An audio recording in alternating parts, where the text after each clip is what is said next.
Hello guys, welcome to our channel. This is Teja. ప్రస్తుతం మనతో పాటు పొలిటికల్ అనలిస్ట్ కృష్ణకుమారి గారు. నమస్తే మేడం. నమస్తే. సో జగన్మోహన్ రెడ్డి గారు రాబోయే రోజుల్లో వాలంటీర్లు అందరూ కూడా కాబోయే లీడర్లు అని చెప్పేసి మాట్లాడుతున్నారు. సో ఇప్పటివరకు మనం చూసాం వాలంటీర్లు ఏ విధంగా ఆంధ్రప్రదేశ్లో పనిచేస్తున్నారు. సో మరి ఇలాంటి స్టేట్మెంట్ ఇవ్వడం వెనకాల అసలు ఏముందంటారు? ఏ సందర్భంలో ఇచ్చారు ఆయన? రీసెంట్గానే ఇచ్చారు మేడం. అంటే ఆయన ఇవ్వడం వెనకమాల చాలా పెద్ద వ్యూహం ఉంది. అదేంటంటే ఇప్పటిదాకా ఈ 4.5 ఏళ్ల నుంచి దగ్గర 5 సంవత్సరాల నుంచి అంటే అధికారంలోకి వచ్చిన వెంటనే తీసుకున్నట్టున్నారు. అప్పటి నుంచి కూడా ఈ ఎవరైతే చదువుకున్న పిల్లలు, ఎవరైతే ఇంకా మంచి భవిష్యత్తు ఉంటుంది అనుకున్న పిల్లల చేత వాళ్ళ క్వాలిఫికేషన్తో సంబంధం లేకుండా వాళ్ళతోటి వాళ్ళని ఒక ముఠా కూలీలాగా తయారు చేశాడు. ముఠా కూలీలు అంటే తెలుసు కదా మీకు, మార్కెట్ యార్డుల్లోనూ వాటిలోనూ పనిచేసేవాళ్ళు. అంటే నేను డిగ్నిటీ ఆఫ్ లేబర్ గురించి మాట్లాడట్లా. ఒక ఇంజనీరింగ్ చేసిన పిల్లాడో, ఒక లాయర్ చదివిన పిల్లాడో, ఒక బీఎస్సీ బీఈడీ చేసిన పిల్లాడో వాలంటీర్ చేయాల్సిన అవసరం లేదు. వాలంటీర్కి ఆ క్వాలిఫికేషన్ అవసరం లేదు. కానీ అక్కడున్న నిరుద్యోగ సమస్యకి తట్టుకోలేక ఏదో ఒకటి ఇంత క్వాలిఫికేషన్స్ అయితే అవసరంలా, కానీ వాళ్ళు ఎందుకు చేరారని అడగొచ్చు ఎవరైనా. ఉద్యోగం లేకపోవడం ఒక కారణం. రెండోది ఏంటంటే గవర్నమెంట్ ఇస్తుంది కాబట్టి అపాయింట్మెంట్ ఆర్డర్, అది దానికి ఎంత లీగాలిటీ, ఎంత చట్టబద్ధత ఉంది అనేది వేరే విషయం. రేపు మన భవిష్యత్తు ఏంటి అనేది వేరే విషయం. అసలు తీసుకునేటప్పుడు మీరు ఈ పలానా పనులు చేయాల్సి ఉంటుంది అని చెప్పారా లేదా అనేది కూడా ఎక్కడా లేదు. వాలంటీర్ అంటే ఇంకేముంది అనుకుని జాయిన్ అయిపోయారు. యాక్చువల్గా ఇది కేరళలో ఉంది. అంటే కేరళలో ఇలాంటి వాలంటీర్ వ్యవస్థ ఉంది. అంటే అక్కడ ఇట్లాంటి బంట్రోత్ పనులు అయితే చేయించుకోవాలా, ఇక్కడ ఈ చేయించుకున్న పనులు అయితే చేయించుకోవాలా. అసలు కమ్యూనిస్ట్ పార్టీ వ్యవస్థలోనే వాలంటీర్ అనే ఒక పదం ఉంటుంది.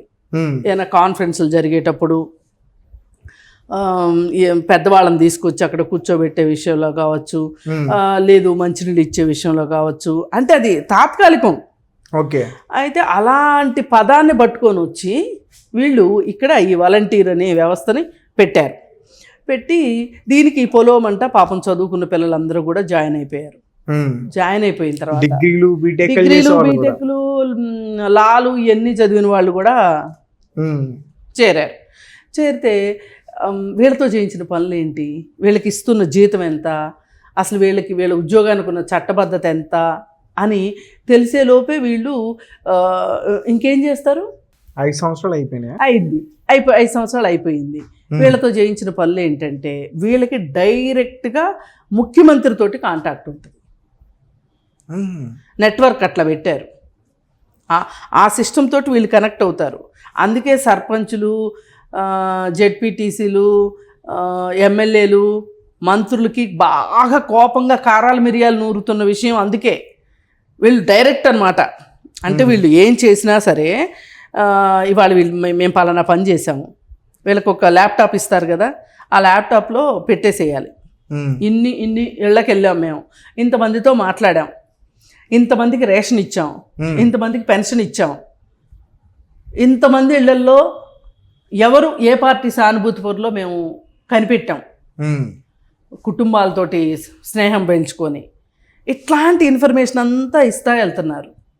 మామూలుగా ఇలాంటి ఇన్ఫర్మేషన్ కావాలి అంటే ఒక ముఖ్యమంత్రి కావచ్చు, లేకపోతే ఒక పార్టీ అధ్యక్షుడు కావచ్చు, వాళ్ళు ఎవరి మీద ఆధారపడతారు? వాళ్ళ కింద నాయకత్వం మీద ఆధారపడతారు. ఇప్పుడేం చేస్తున్నాడు ఆయన? ప్రభుత్వం డబ్బుతోటి వాళ్ళకి ఉద్యోగాలు ఇచ్చి ప్రభుత్వం పనులు చేయటం కంటే కూడా తన పార్టీ పనులు చేయించుకుంటున్నాడు. ఇది అధికార దుర్వినియోగం. అంటే ఇది అసలు నిజంగా ఇప్పుడు ఈ 5 సంవత్సరాల నుంచి ఈ వాలంటీర్లకు ఇచ్చిన డబ్బు ఏదైతే ఉందో, జీతాల కింద ఇచ్చిన డబ్బు ఆయన పార్టీ కార్యకలాపాల కింద పనికొస్తుంది కాబట్టి ఆ డబ్బు, అంటే ఆయన ఆ పనులు చేయించుకున్నారు కాబట్టి అసలు ఆ డబ్బులన్నీ జగన్మోహన్ రెడ్డి దగ్గర రికవరీ చేయాలని అడిగితే అసలు పార్టీ పని చేయించుకుంటే పార్టీ కార్యకర్తలాగా పనిచేశారు వాళ్ళు, వాలంటీర్లు కాదు. అసలు వాలంటీరు అనే మాట పెట్టి వాళ్ళకి ఉద్యోగాలు ఇచ్చే హక్కే లేదు. కాకపోతే మరి ఇన్ని అతిక్రమణలు ఎలా ఇన్నాళ్ళు బతికి బట్టగలిగినాయి అంటే మోడీ గారి చలవ వల్ల. లేకపోతే ఇది అసలు కుదిరే వ్యవహారం కాదు. ఇది అది పురిట్లోనే సంధి కొట్టాల్సిన విషయం. ఇది అసలు మొదట్లోనే తీసేయాలి, అసలు ఈ సిస్టమ్నే క్యాన్సిల్ చేయాలి. వీళ్ళు చేసింది ఏంటి అంటే, ఏ ఇంట్లో ఎంతమంది మనుషులు ఉన్నారు, ఆ మనుషులు ఎవరికి సానుభూతి పరులు. కానీ గతంలో కూడా ఎలిగేషన్స్ వచ్చినాయి, చాలా వచ్చినాయి. అయ్యే వాళ్ళ గురించి ఎంక్వైరీ చేస్తున్నారు వీళ్ళని. ఎంక్వైరీ చేయటం, ఒక ఇంట్లో అయితే ముసలమ్మ ఉంటే ముసలమ్మ దగ్గర బంగారం ఉంటే బంగారం ఎత్తుకెళ్ళటం, అలాగే ఈ మనీ సర్క్యులేషన్ స్కీమ్స్ లాంటివి ఉంటాయి కదా, చీటీలు కట్టించటాలు, ఇట్లాంటి వాటికి పనిచేశారు వాళ్ళు. పార్టీ పనులు చేశారు. చాలా చోట్ల జిల్లా నాయకులు చాలామంది వ్యతిరేకులైపోయారు ఈ సిస్టమ్కి. కాకపోతే జగన్మోహన్ రెడ్డిని క్వశ్చన్ చేసే ధైర్యం లేక, అక్కడ అసలు అంతర్గత ప్రజాస్వామ్యం ఉండదు కదా ఆ పార్టీలో, అందువల్ల వాళ్ళు ఏం మాట్లాడలేకపోయారు. కానీ గుడ్ల నీళ్ళు గుడ్లో గుక్కున్నారు తప్పితే, టైం వచ్చినప్పుడు చెప్తాం అన్నట్లు ఊరుకున్నారు తప్పితే, మామూలుగా అయితే మట్టుకు అది స్పేర్ చేసే విషయమే కాదు నన్ను అడిగితే. కానీ ఒకవేళ ఎవరైనా మాట్లాడితే ఏముంది, పార్టీ నుంచి తీసేస్తామంటారు. లేదు అనుకుంటే ఇప్పుడు ఈ బోరుగడ్డ అనిల్ లాంటి వాళ్ళ చేత బూతులు తిట్టిస్తారు. అసలు ఈ వాలంటీర్ వ్యవస్థని వాళ్ళు పెట్టుకున్న కారణమే వాళ్ళని రాజ్యాంగేతర శక్తులుగా మార్చి, అంటే తన సొంత పనులకు ఉపయోగపడేటట్లుగా పెట్టుకుని ప్రజల నాడి తెలుసుకోవటానికి వీళ్ళు ఇన్ఫార్మర్లాగా పెట్టుకున్నాడు వీళ్ళని. ఇది ఇన్ఫార్మర్ వ్యవస్థ. పాత రోజుల్లో వేగులు వాళ్ళు అనేవాళ్ళు. ఈ వేగులు వాళ్ళు ఏం చేసేవాళ్ళు అంటే, వేరే దేశంలో వాళ్ళు మన దేశం మీదకి ఏమైనా దండెత్తడానికి వస్తున్నారా, అసలు మన దేశం గురించి వేరే దేశంలో ఏమనుకుంటున్నారు, లేదు మన సొంత దేశంలో కూడా ఏమనుకుంటున్నారు, ఇవన్నీ తెలుసుకోవాలి అంటే రాజుగారు సొంతగా తన మనుషుల్ని నియమించుకునేవాళ్ళు. వాళ్ళనే గూఢచారి వ్యవస్థ, వేగుల వాళ్ళు, ఇప్పుడు ఇన్ఫార్మరు, ఇట్లా ఒక వ్యవస్థను తయారు చేసుకున్నాడు అనమాట. తయారు చేసుకుని ఈ వ్యవస్థ ద్వారా అసలు ఏం జరుగుతుంది, ఇప్పుడు సొంత పార్టీ వాళ్ళు అనుకో, అక్కడ పార్టీకి నష్టం జరుగుతున్నా ఏం చెప్తారు, తిడతాడేమో, అవసరమైతే కొడతాడేమోనని, ఉన్నది లేనట్టు లేనిది ఉన్నట్టు చెప్తారు. కానీ కరెక్ట్గా తెలియాలి అంటే తనకు సంబంధించిన మనుషులు ఇన్ఫార్మర్లను పెట్టుకుంటేనే కరెక్ట్గా తెలుస్తుంది. అందుకని చెప్పి వాళ్ళని పెట్టుకుని వాళ్ళ చేత రేషన్ పంపించటము, ఇట్లా రకరకాల పనులు చేయించాడు కదా.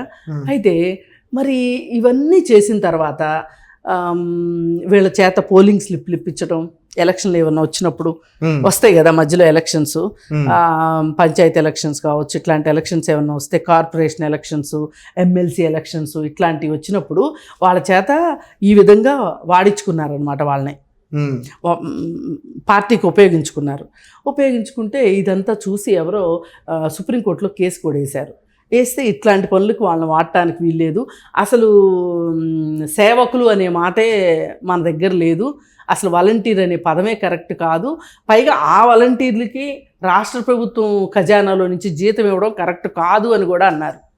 అదొకటేంటి, బళ్ళకి రంగులేసినందుకు, వాటర్ ట్యాంకులకి రంగులేసినందుకు, సచివాలయాలకి రంగులేసినందుకే అన్నారు. అయినా చేమకుట్టినట్లేదు ఇక్కడ.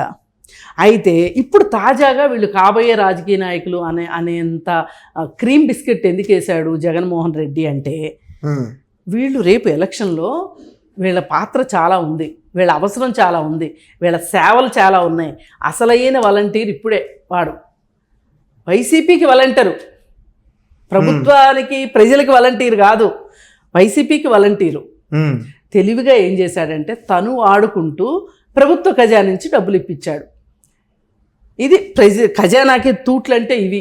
మొన్న చంద్రబాబు నాయుడిని అధికార దుర్వినియోగానికి పాల్పడి డబ్బులు తిన్నాడు, ప్రజాధనం దుర్వినియోగం అయిపోయింది, ట్యాక్స్ పేయర్స్ డబ్బులు దుర్వినియోగం అయిపోయినాయి అని జైల్లో పెట్టారు కదా. అసలు దుర్వినియోగం ఇదనమాట. ఓకే, ఇప్పుడు వీళ్ళని ఇంకొంచెం ఉబ్బించి, అర్థమైందిగా మీకు, మిమ్మల్ని ఇంకొక స్థాయికి తీసుకెళ్ళిపోతాను, ఇప్పుడు వాళ్ళకి అర్థమైపోయింది మనం ఎంత సేవ చేసినా మన మొహానికి ఇచ్చేది నెలకు 5,000. మనం వాళ్ళ దగ్గర వీళ్ళ దగ్గర దారి దోపిడీలు చేస్తే కూడా మనకు ఎక్కువ డబ్బులు రాలా.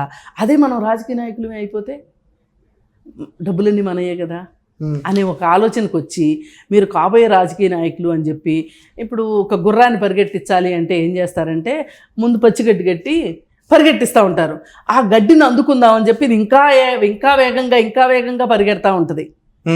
ఆ పద్ధతిలో ఇప్పుడు వీళ్ళ చేత చాకరీ చేయించుకుంటానికి రేపు ఎలక్షన్స్లో వాళ్ళని వాడటానికి వాళ్ళకి ఈ క్రీమ్ బిస్కెట్ వేశాడు. ఏది ఏమైనా వాళ్ళని రాజకీయ నాయకుల్ని చేస్తాను అని అనడం మట్టుకు దారుణమైన విషయం. దారుణమైన విషయం. వాళ్ళు నిరుద్యోగులు కానీ నమ్మరు నేను అనుకుంటున్నా మేడం. వాళ్ళు నమ్మరు, కానీ నమ్మే పిచ్చోళ్ళు ఉంటారు కదా కొంతమంది. నమ్మేవాళ్ళు ఉంటే ఏంటి, ఆ నమ్మకంతోనే కదా చాలామంది వచ్చింది. 5,000కి అసలు 5,000కి ఒక వ్యక్తికి ఏం వస్తాయి 5,000తో? ఒక ఇల్లు గడవదు, ఫ్యామిలీని పోషించుకోలేరు. అసలు వాళ్ళు ఎందుకు సిద్ధపడ్డారు? అయ్యో పర్మనెంట్ ఉద్యోగాలు అయిపోతాయి, మనం ప్రభుత్వ ఉద్యోగస్తులు అయిపోతాం అనుకుని ఒక భ్రమలో చేరారు. వాళ్ళని అట్లా భ్రమింపజేసి ఆ ఉద్యోగాలు ఇచ్చి ఇప్పుడు వాళ్ళని చివరికంట వాడుకోవడం. రేపొద్దున వచ్చే ప్రభుత్వం మారింది అనుకోండి, వాలంటీర్ వ్యవస్థను తీసేస్తున్నాము అన్నారనుకోండి, ఏం చేస్తారు చెప్పండి? వాళ్ళు ఏం చేయగలుగుతారు? వాళ్ళకి ఇచ్చిన అపాయింట్మెంట్ ఆర్డర్ ప్రకారం వాళ్ళు కోర్టుకు వెళ్ళడానికి కూడా హక్కు లేదు వాళ్ళకి. కోర్టుకు వెళ్ళాలి అంటే కూడా ఒక మినిమం వేజ్ యాక్ట్ ఉంటుంది. అందుకే వాలంటీర్ అందవేళని. ఓకే, ఈ మాయామర్మం తెలియక వీళ్ళు చేరారు. 5 ఏళ్ల పాటు దండుకున్నాడు. పైగా అప్పుడు పేపర్ కూడా లీక్ అయింది, మీకు గుర్తుండే ఉంటుంది. అంతా మన వాళ్ళకే ఇచ్చుకున్నామని విజయసాయి రెడ్డి అంటం కూడా జరిగింది. అంతా మన వాళ్ళని ఏమన్నా ప్రోత్సహించుకుంటే పార్టీ కార్యకర్తలాగా వాడుకుంటారు తప్పితే రాజకీయ నాయకులు అయితే ఎప్పటికీ కాలేరు వాళ్ళు. ఇది అర్థం చేసుకుంటే మంచిదని కోరుకుంటాం. Okay madam, thank you so much. Thank you.